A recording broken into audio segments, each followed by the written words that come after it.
और आज के इस वीडियो में हम देखने वाले हैं जो बहुत बार आने वाले ऑब्जेक्टिव प्रश्न जो काफ़ी बार प्रीवियस ईयर में पूछे गए हैं। जैसे 2013, 14, 15, 16 से लेकर 25 तक जो प्रश्न पूछे गए हैं ऑब्जेक्टिव और जो पेपर के लिए बहुत ही ज़्यादा महत्वपूर्ण हैं, उनके बारे में हम बाकी जो अध्याय हमारे बचे थे वो हम इस वीडियो में कंप्लीट करने वाले हैं। जैसे हम 18 से 20 तक आज इस वीडियो में कवर करेंगे। इससे पहले हमने कुछ वीडियो में और भी देखे हुए हैं ऑब्जेक्टिव प्रश्न, तो आप मेरी प्लेलिस्ट में जाकर वह वीडियो देख सकते हैं ताकि आपके पेपर की तैयारी बहुत अच्छे से हो जाए। तो नमस्कार दोस्तों, मैं सचिन राय और आपके अपने YouTube channel PAT with Sachin में फिर से एक बार स्वागत है। यदि आपको वीडियो अच्छा लगता हो तो आप लाइक और शेयर जरूर करिए और यदि आप मेरे चैनल में नए हो तो उसे सब्सक्राइब कर लीजिए ताकि आपको पेपर के बारे में नए नए अपडेट मिलते रहे। मैं पूरी कोशिश करूंगा कि आपके लिए अच्छे से अच्छे प्रश्न लेकर आऊं। तो चलिए अब हम 18 अध्याय से स्टार्ट करेंगे। और 18 अध्याय में क्या हम देखने वाले हैं, दुग्ध संसाधन यानी प्रोसेसिंग ऑफ मिल्क। तो वस्तुनिष्ठ प्रश्न इसमें बहुत इंपॉर्टेंट है क्योंकि यहाँ से काफ़ी बार प्रश्न आते हैं, तो बिल्कुल आपको मिस नहीं करना है और ठीक से समझना है। और जहाँ समझ नहीं आता है और मुझे आप कमेंट्स करिए, मैं पूरा एक एक समझाऊंगा। प्रश्न पहला क्या पूछा था, पाश्चुरीकरण की धारण विधि। पाश्चुरीकरण की धारण विधि में दूध को 62 सेल्सियस पर क्या कितने समय के लिए गर्म किया जाता है। 62 सेल्सियस पर 30 मिनट के लिए गर्म किया जाता है। और धारण विधि का दूसरा नाम है एस ये धारण विधि को LT के नाम से भी जाना जाता है। LT यानी लो टेम्परेचर लॉन्ग टाइम के नाम से भी जाना जाता है। अगला क्या दिया है कि उच्च ताप अल्प समय यानी इसको शॉर्ट में HTST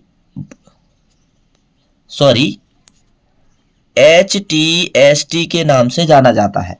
उच्च ताप अल्प समय विधि में दूध को कितने डिग्री सेल्सियस पर गर्म किया जाता है। तो दूध को 72 डिग्री सेल्सियस के लिए गर्म किया जाता है 15 मिनट के लिए। और यहाँ पर कितने मिनट के लिए किया जाता है, 30 मिनट के लिए। ये दो विकल्प जो है बहुत इंपॉर्टेंट है, आप इसको बहुत ध्यान से समझें क्योंकि पेपर में आएगा तो यहीं से आएगा। दूध के सममांगीकरण के पश्चात उसमें क्या नहीं अलग किया जा सकता है। तो दूध के सममांगीकरण करने के बाद उससे हम जो है क्रीम को अलग नहीं कर सकते, क्रीम यानी वसा को अलग नहीं कर सकते हैं। सममांगीकरण में दूध को प्रभावित किया जाता है। तो सममांगीकरण करने के लिए दूध को प्रभावित किया जाता है उच्च दाब पतले छिद्र से किया जाता है ताकि वसा को अलग ना किया जा सके। टोंड दूध में वसा की मात्रा होती है 3%। और यदि आपसे पूछे कि डबल टोंड दूध में वसा की प्रतिशत होती है तो 1.5% होती है। और टोंड दूध जो अभी मार्केट में हम खरीद कर उपयोग करते हैं वो टोंड दूध होता है। फिर इसके बाद में HTST विधि में तापमान एवं समय निर्धारित किया जाता है। तो HTST विधि इसको क्या किस नाम से भी जाना जाता है, उच्च ताप अल्प समय विधि के नाम से भी जाना जाता है। इसमें तापमान 72 डिग्री सेल्सियस एवं समय 15 मिनट रखा जाता है। पाश्चुरीकरण की धारित विधि में तापमान एवं समय रखा जाता है। धारित विधि यानी इसे होल्डिंग मेथड भी कहते हैं। इसमें जो है 62 डिग्री सेल्सियस तापमान एवं समय कितना रखा जाता है, 30 मिनट का रखा जाता है। फिर क्या पूछा है, दूध गाय के दूध में वसा रहित ठोस पदार्थ का मानक स्तर बताइए कि वसा रहित ठोस पदार्थ कितना होता है गाय के दूध में। तो 8.5 होता है। अब हम देखने वाले हैं रिक्त स्थान जो काफी बार पूछे गए। जैसे देखिए 2019 और 2023 में आया था। 2019 का क्या था, टोंड दूध में वसा का प्रतिशत 3 होता है जो हमने अभी ऑब्जेक्टिव में भी देखे। पाश्चुरीकरण का नाम प्रसिद्ध वैज्ञानिक लुईस पाश्चर के नाम पर रखा गया। किसके नाम पर रखा गया, लुईस पाश्चर के नाम पर रखा गया। अब हम देखते हैं सत्य असत्य जो काफी बार यहाँ से पूछे गए थे। और सत्य असत्य में आप देखेंगे पहला सत्य असत्य क्या दिया हुआ है कि टोंड एवं डबल टोंड दूध का निर्माण मानकीकरण के फलस्वरूप होता है। बिल्कुल सही, ये प्रश्न बहुत सही है क्योंकि मानकीकरण के द्वारा ही दूध का मूल्य निर्धारित होता है। जैसे सारी कंपनियां जो है मानकीकरण करती दूध को, बसा निकाल लेती है और निश्चित मात्रा रखकर ही बेचती है। फिर क्या दिया है, मानकीकृत दूध काफी महंगा होता है, बिल्कुल गलत है। सममांगीकरण दूध से आराम से मलाई निकाली जा सकती है, नहीं, सममांगीकरण किया गया दूध से मलाई अलग नहीं की जा सकती है। फिर क्या पूछा है, धारण विधि में दूध को 145 फ़ारेनहाइट तक गर्म किया जाता है, बिल्कुल। और इसी 145 फ़ारेनहाइट को यदि हम बदलेंगे सेल्सियस में तो 62 डिग्री सेल्सियस हो जाता है। डबल टोन्ड दूध में बसा 1.5% एवं SNF की मात्रा 8.5% होती है, ये प्रश्न बिल्कुल सही है। टोन्ड दूध में न्यूनतम बसा 3% होती है, ये भी कैसा है। अगला प्रश्न क्या है, टोन्ड दूध सफेटा दूध की सहायता से बनता है, जी हाँ बिल्कुल सही। फिर क्या दिया है, दूध को लंबे समय तक सुरक्षित रखने की क्रिया को किण्वन कहते हैं, ये गलत है। ये जो अध्याय जो है 18 अध्याय जो है विकल्प की दृष्टि से बहुत ही महत्वपूर्ण हो जाता है, क्योंकि हम अभी लगातार देख रहे हैं कि विगत वर्षों में बहुत सारे प्रश्न आए हुए हैं। और यदि आपको बहुत अच्छा लगता है मेरे समझाने का तरीका और मेरा जो कंटेंट मैं आपको दे पा रहा हूं, तो बिल्कुल आप मेरे चैनल को सब्सक्राइब कर लीजिए और वीडियो को एक लाइक तो जरूर कर दीजिए। चलो आगे बढ़ते हैं। अब क्या दिया है, पार्श्वीकरण से दूध के सूक्ष्मजीव नष्ट हो जाते हैं, बिल्कुल सही है। पार्श्वीकरण इसीलिए किया जाता है ताकि दूध की गंदगी और दूध के सूक्ष्मजीव नष्ट हो जाए। और ये प्रसिद्ध वैज्ञानिक लुईस पास्चर ने सबसे पहले यह विधि दिए थे। फिर दिया, सममांगीकरण दूध का रंग सुवास दोनों अच्छे होते हैं, तो सममांगीकरण दूध और सुवास दोनों अच्छे होते हैं, सही है ये। पार्श्वीकरण से दूध के स्वाद और सुवास में अंतर आता है, ये बिल्कुल असत्य है, कोई अंतर नहीं आता है। दूध में वसा का निर्धारण पार्श्वीकरण कहलाता है, नहीं, दूध में वसा का निर्धारण मानकीकरण कहलाता है। अब हम देखने वाले हैं एक सही जोड़ी जो काफी बार पूछी गई, तो आप देखिए यहाँ सामने देखो कितने बार सही जोड़ी पूछी गई है। तो यहाँ पर टोन्ड दूध का संबंध किससे है, जिसमें SNF की मात्रा 8.5 होती है। दूध साफ करने का तापक्रम 38 से 48 सेल्सियस रखा जाता है। LT का संबंध किससे, LT का संबंध जो है 62 डिग्री सेल्सियस पर 30 मिनट के लिए दूध को रखा जाता है। LT यानी लॉन्ग टेम्परेचर, वो long time low temperature, LT का मीनिंग। डबल टोन्ड दूध में वसा की मात्रा कितनी होती है, ये हमसे पूछा गया है। डबल टोन्ड दूध में जो है SNF की मात्रा 9% और वसा की मात्रा 1.5% होती है। फिर इसके बाद में HTST यानी हाई टेम्परेचर शॉर्ट टाइम का जो संबंध है वो किससे है, 71 से 72 सेल्सियस पर 15 सेकंड के लिए दूध को क्या किया जाता है, गर्म किया जाता है। फिर पार्श्वीकरण का संबंध किससे है, तो पार्श्वीकरण का संबंध है जो 62 सेल्सियस या संचय गुण यानी दूध के संचय गुण को बढ़ाना। तो ये हमने देखे अभी सही जोड़ी। अब इसके बाद में देखते हैं एक शब्द में जो प्रश्न आए थे इस अध्याय से, वो क्या आए थे, वो ये थे कि वह विधि जिसमें किसी यांत्रिक क्रिया द्वारा दूध की वसा तथा सीरम का एक स्थिर निलंबन या पायस बनाया जाता है उसे क्या कहा जाता है, दूध का मानकीकरण की क्रिया कही जाती है। कि दूध का मानकीकरण, दूध में वसा का निर्धारण करना। फिर क्या दिया है, उच्च ताप पार्श्वीकरण को HTST में कितने ताप तक दूध को गर्म करते हैं, 72 डिग्री सेल्सियस और 15 सेकंड के लिए उसे ठंडा किया जाता है। डबल टोन्ड दूध में वसा तथा वसा रहित ठोस पदार्थ की मात्रा, वसा की मात्रा 1.5, वसा रहित ठोस पदार्थ की मात्रा 9% होती है। फिर क्या दिया, टोन्ड दूध में वसा की प्रतिशत मात्रा 3% होती है। और इस अध्याय का अंतिम प्रश्न है, धारण विधि को और किस नाम से भी जाना जाता है, निम्न ताप दीर्घकालीन विधि के नाम से भी जाना जाता है। तो आपको ये पार्ट बहुत अच्छे से समझ में आया होगा। अब हम अगला पार्ट देखने वाले हैं। अध्याय 19 से भी बहुत सारे प्रश्न आते हैं, तो हमको बहुत ध्यान से समझना है। दिया क्या है, दूध पैकेजिंग एवं वितरण, मिल्क पैकेजिंग एंड डिस्ट्रीब्यूशन। पहला प्रश्न क्या कहा गया है, देखिए, निम्न में से दूध को निर्जीवीकृत करने की आधुनिक विधि है। तो दूध को निर्जीवीकरण करने की आधुनिक विधि जो निकाली गई है वो अपराइजेशन है। निर्जीवीकरण यानी दूध के जीवाणु को मारना। फिर इसके बाद में एक ही प्रश्न ये पूछा था जो बहुत इंपॉर्टेंट है, और अब हम इसमें सबसे ज्यादा विकल्प पूछे गए हैं, तो विकल्प हम रिक्त स्थान देखने वाले। तो देखिए रिक्त स्थान में क्या पूछा गया। पहला रिक्त स्थान हम देखते हैं जो पूछा गया था प्रश्न क्रमांक 4, निर्जीवीकरण के पश्चात खालिस्तान एंजाइम नष्ट हो जाता है। तो निर्जीवीकरण के पश्चात जो है लाइपेज एंजाइम क्या हो जाता है, दूध का लाइपेज एंजाइम दूध का नष्ट हो जाता है। फिर इसके बाद में दूध को पूर्ण रूप से जीवाणु मुक्त करने की विधि खालिस्तान कहलाती है। तो उसे निर्जर्मीकरण कहते हैं। क्या कहते हैं उसे? निर्जर्मीकरण कहते हैं। जीवों को मारना क्या कहलाता है? निर्जर्मीकरण कहलाता है। अब सातवां प्रश्न में क्या दिया था, दूध को निर्जीवीकरण करने की आधुनिक विधि। दूध को निर्जीवीकरण की आधुनिक विधि हमने अभी अभी थोड़ी देर पहले देखे थे, वो कौन सी विधि है? अपराइजेशन विधि है। कौन सी विधि है? अपराइजेशन विधि है। फिर क्या दिया है, दूध के मूल्य का निर्धारण दूध में उपस्थित खालिस्तान की मात्रा पर होता है। तो वसा के हिसाब से ही दूध का मूल्य निर्धारित होता है।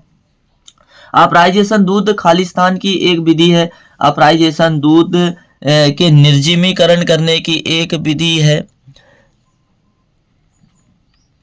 तो ये हमने देखे खालिस्तान जो बहुत बार यहाँ से पूछे गए थे, जो आए हुए प्रश्न देखे। अब हम देखने वाले हैं सत्य असत्य। तो देखिए आप सत्य असत्य बहुत सारे इस अध्याय से आए हुए हैं, हम एक एक करके बहुत अच्छे से समझने वाले हैं।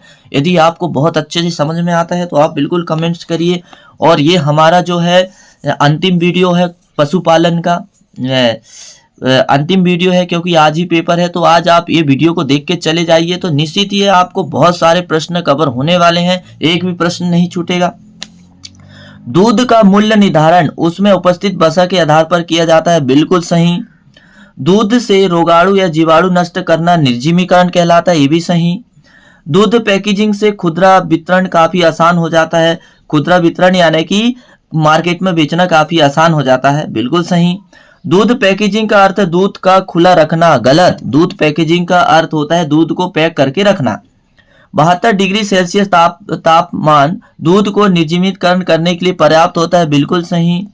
खुला दूध बिना प्रशीतन के भी एक दिन खराब नहीं होता है। ये कैसा है? असत्य। प्रशीतन मतलब फ्रिज में रखे बिना ही खराब नहीं हो सकता, ऐसा कहा गया है एक दिन में। अरे दूध 4 या 6 घंटे तक ही रह सकता है, इसके बाद दूध क्या हो जाता है? जमने लगता है। दूध का निर्जीवीकरण 3 विधियों से किया जाता है। ये बात बिल्कुल सही है। दूध का मूल्य निर्धारण गाय या भैंस की नस्ल पर निर्भर करता है। बिल्कुल गलत। दूध का मूल्य का निर्धारण तो उसके वसा के ऊपर निर्भर करता है। शहरी क्षेत्र दूध उत्पादन के सबसे बड़े केंद्र होते हैं। बिल्कुल गलत।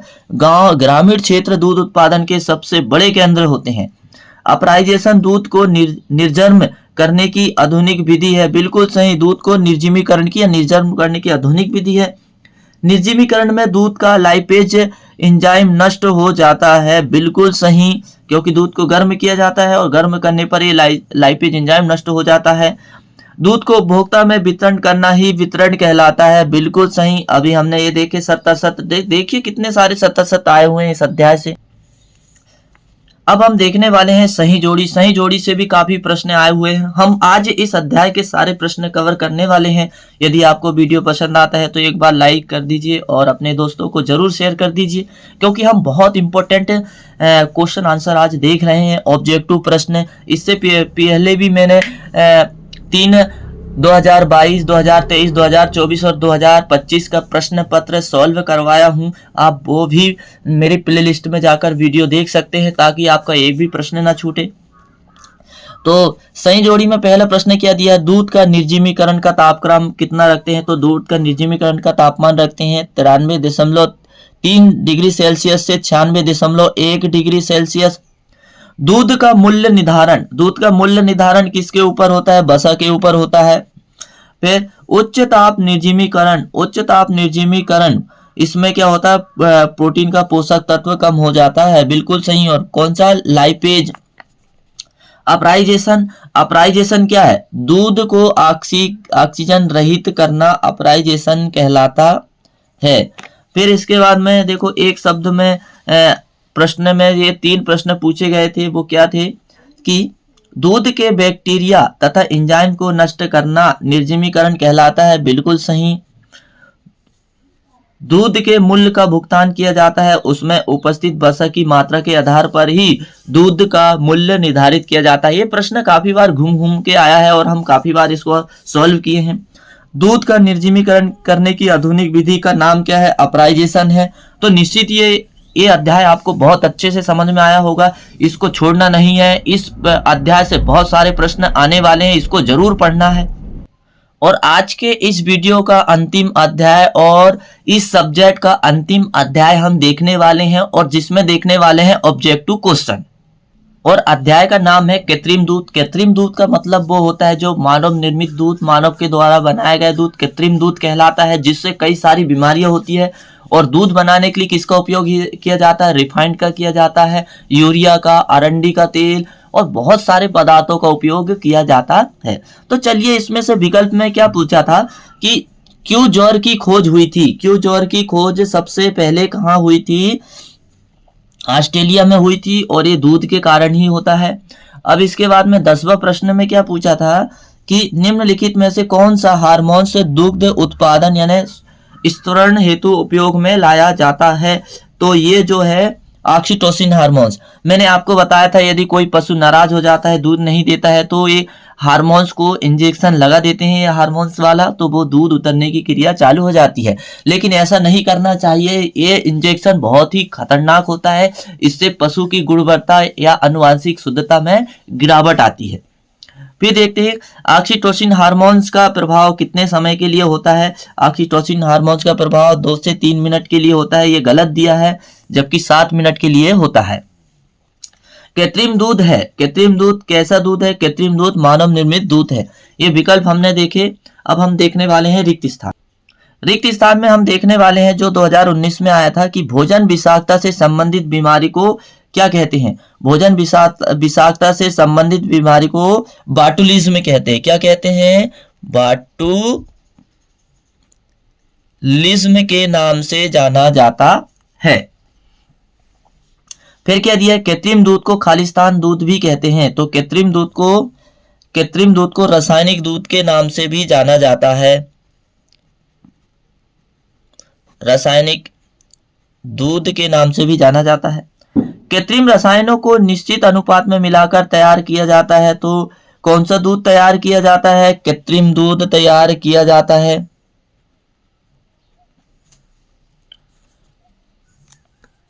फिर इसके बाद में हम देखने वाले हैं दूध उतारने हेतु जिम्मेदार हार्मोन्स कौन सा है जो पशुओं के शरीर के अंदर होता है, ऑक्सीटोसिन। इस हार्मोन्स के कारण ही दूध उतरने की क्रिया प्रारंभ होती है। अब हम देखने वाले हैं सत्य-असत्य। तो इस अध्याय से भी सत्य-असत्य काफी पूछे गए हैं, तो आपको बिल्कुल इस अध्याय को भी मिस नहीं करना है, पूरा पढ़ना है। कृत्रिम दूध निर्माण हेतु यूरिया का उपयोग किया जाता है, बिल्कुल सत्य। कृत्रिम दूध मानव जाति के लिए स्वास्थ्यवर्धक लाभदायक है, बिल्कुल गलत, बहुत हानिकारक है। इंथ्रेक्स, यक्ष्मा, साल्मोनेला आदि बीमारी संक्रमित मांस खाने से होती है, ये प्रश्न बिल्कुल सत्य है। कृत्रिम दूध की जांच हेतु यूरिया परीक्षण उपयोगी है, बिल्कुल सही। एक परीक्षण आता है, यूरिया परीक्षण के द्वारा किया जाता है कृत्रिम दूध का परीक्षण। ऑक्सीटोसिन का उपयोग पशुओं के लिए हानिकारक है, बिल्कुल सही, सही। कृत्रिम दूध को सिंथेटिक दूध भी कहा जाता है, यह प्रश्न भी कैसा है, सही। बाटुलिज्म बीमारी भोजन विषाक्तता से संबंधित नहीं है, बिल्कुल गलत, संबंधित है। ऑक्सीटोसिन हार्मोन्स के उपयोग से दूध में शर्करा की मात्रा बढ़ती है, यह गलत है। ऑक्सीटोसिन का उपयोग करने से दूध में उतरने की क्रिया यानी पशु में दूध उतरने की क्रिया प्रारंभ होती है। अब हम देखने वाले हैं सही जोड़ी। सही जोड़ी से भी काफी प्रश्न यहाँ पर आए हुए हैं। पहला प्रश्न क्या दिया है, टाइफाइड किसके कारण होता है। तो टाइफाइड जो होता है एक साल्मोनेला टाइफा नामक जीवाणु के कारण होता है, पहला। दूसरा क्या है, इंथ्रेक्स। इंथ्रेक्स कौन से जीवाणु कारण होता है? बैसिलस इंथ्रेसिस या पशु रोग। फिर क्या दिया है? टीनियासिस। टीनियासिस जो होता है वो होता है, टीनियासिस होता है हेलमिनथीज के कारण। फिर क्या?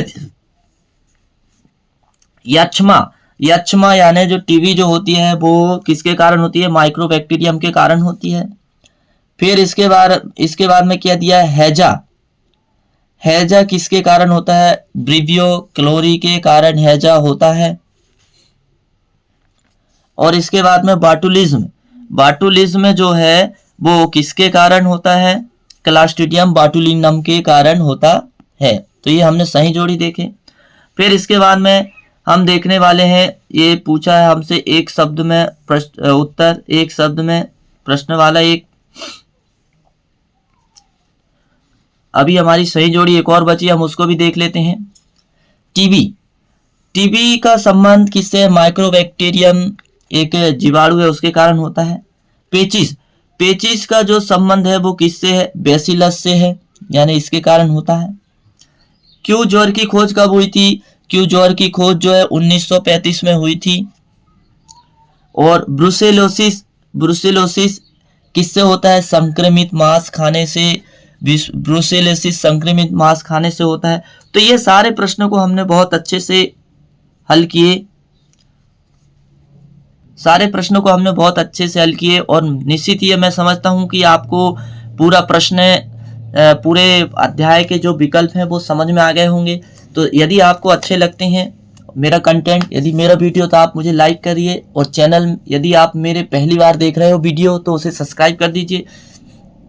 और आज के पेपर के लिए आपको बहुत बहुत सारी हार्दिक शुभकामनाएं कि आपका पेपर बहुत अच्छा जाए। तो बस इतना कह के हम हमारे वीडियो को आज विराम देते हैं।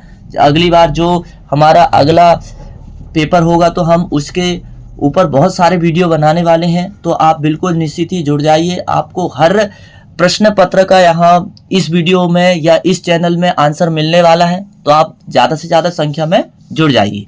तो मेरा वीडियो देखने के लिए आपको बहुत बहुत धन्यवाद।